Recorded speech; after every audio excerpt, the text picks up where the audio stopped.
It's your finger that's pulling this trigger. You messed with the wrong family.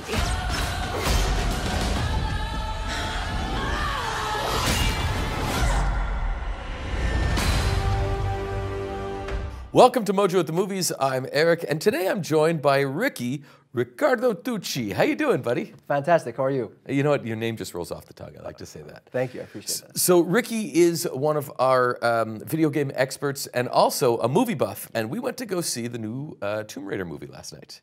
And we're going to answer the question, is Alicia Vikander the better Lara Croft? But we'll get to that first. What did you think of the movie?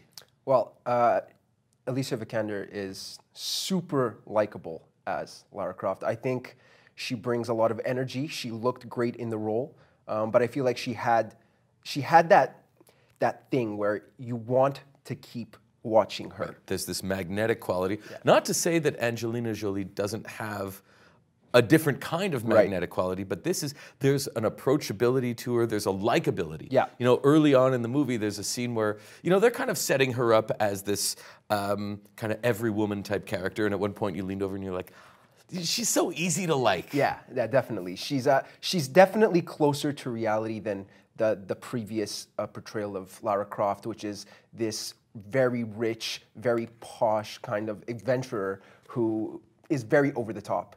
Whereas Alicia Vikander's portrayal of Lara Croft is this down-to-earth girl, very smart, curious, kind of making her own way in life. So she is an heiress, but she is a reluctant heiress, right? Yeah. So she doesn't want to take her dad's money or live in the manor, the Croft manor, yeah. Right, exactly. And so they set it up as she's one of us, right? But at the same time, you know, she's also an iconic video game character that we've come to know as this grand adventurer. So, you know, in the end, do you feel that she pulls it off in the 360? You know, is she as much of the adventurer as she is the everyday woman? Absolutely. I think the Tomb Raider series has been around for over 20 years, and the way that I see it is this movie is very close to the 2013 reboot of Tomb Raider. Right. Which pushes Lara as this more personable, less, I would say, over-the-top adventurer who has this curiosity. She's more rugged, less sexualized than previous versions.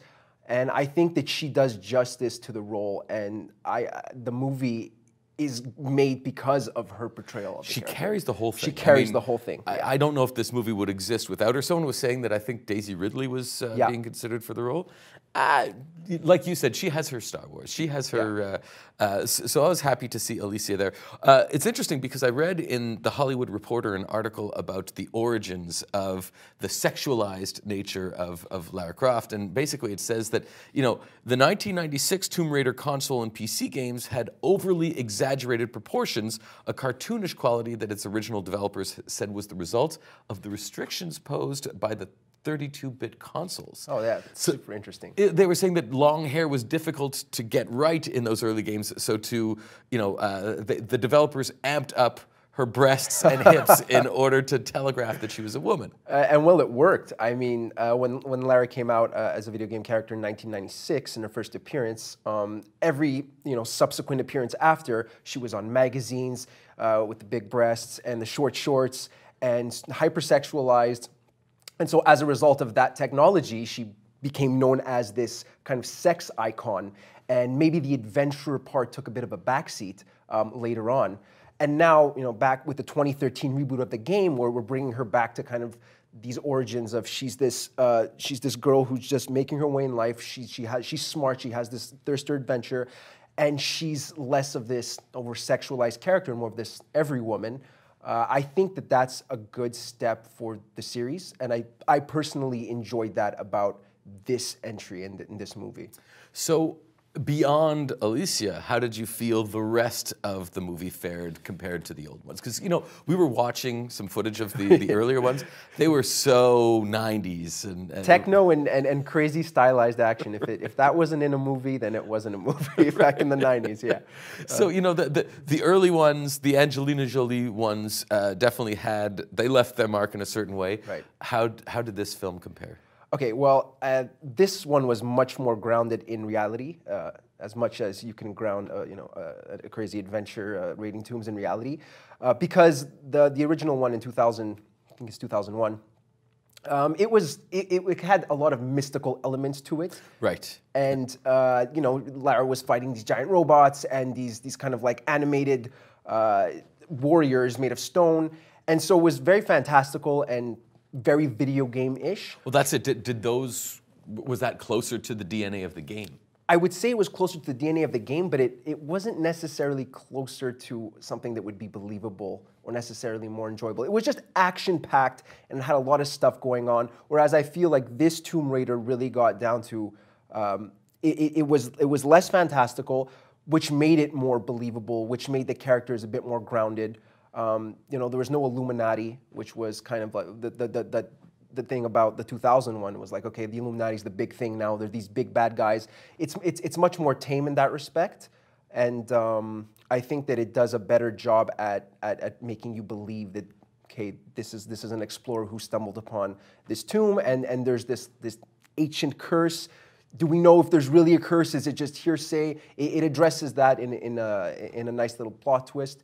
But I think it does a better job at grounding you in reality than the previous entries. But here's my complaint. The villain in this movie just seemed more utilitarian than anything else. Yeah. The danger, the challenges. I found this movie to be unchallenging. And as you went through it, I never felt that the stakes got very, it was never very, yes, there was lots of danger, but you never for a second wondered, is she going to make it through this? Yeah, she's going to be fine. Right. And she's super smart. She solves all of the puzzles that her dad leaves her, which most people would never ever be able to solve. But I mean, this is Lara Croft. That's part of the character. So I think that comes with video game territory. It's a game based on solving puzzles, raiding tombs, and so the character is assumed to have this knowledge and this ability, and you never really see it fostered other than through flashbacks of her as a kid.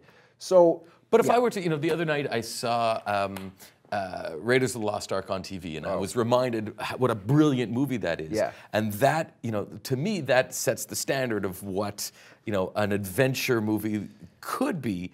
And this, to me, just, it was by the numbers. Right. If it wasn't for Alicia, the whole thing would have fallen flat. Yeah, I'd have to agree. The story and the plot was very cookie cutter. It was basically an excuse to get you to meet Alicia and to see her raid tombs and do cool stuff. But it took her 76 minutes to raid a tomb. Yeah, I know.